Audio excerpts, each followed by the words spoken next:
Well, good morning, everybody. This is Pastor Jay, and I'm coming to you from the vicarage. And we are here today to do our Saturday Digging Deeper devotional. And all this week, we've been digging deeper into Acts, our study in the book of Acts, chapter 21, verses 17 through 40.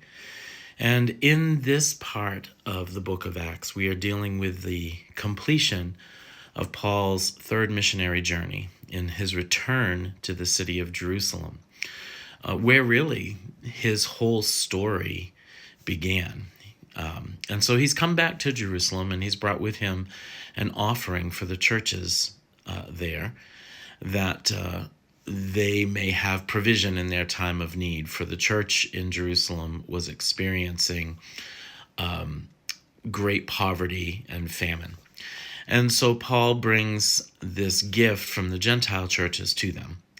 And our sermon title, of course, is called From Praise to Problems to Prison. And in the span of a few short days, Paul experiences all of those things.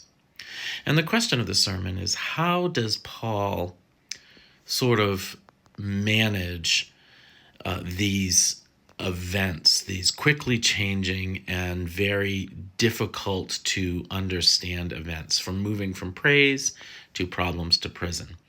He's really following the path of Jesus, isn't he? Where Jesus walks into Jerusalem and to the adulation of the people, and within one short week, he's being crucified. And Paul, in a small, similar pathway, is following a very similar pathway here. He starts with praise of the church, moves to the problems that are caused by the Jews, and then ends up in being arrested. And the question is, how does Paul manage that? How does he walk in that? And the answer, of course, is the answer to the whole book. He does it by walking in the power of the Spirit and the baptism of the Holy Spirit. The book is called the Acts of the Apostles, but it's not really the Acts of the Apostles. The book is the Acts of the Holy Spirit.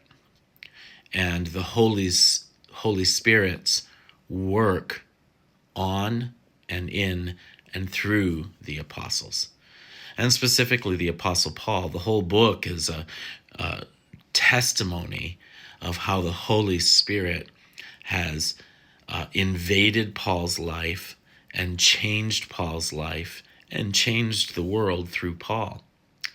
You see, Paul walked in the power of the baptism of the Holy Spirit, and this book calls us to walk in that same power of the baptism of the Holy Spirit. The baptism of the Holy Spirit has never ended. No matter what the cessationists say, the baptism of the Holy Spirit is as much for today as it was for Paul's day. And so we are simply called into the same adventure that he was called into. We're called to enter into the fullness of the Spirit, to allow the Spirit to enliven us and encourage us, and to allow ourselves to walk in the supernatural story that God began so many thousands of years ago and really has brought to fruition in this current church age. Your question and my question to answer is, are we going to allow the supernatural work of the Holy Spirit in our lives? I certainly hope so. I'm going to allow that. I hope you do too. Until we meet again, God bless you and be at peace.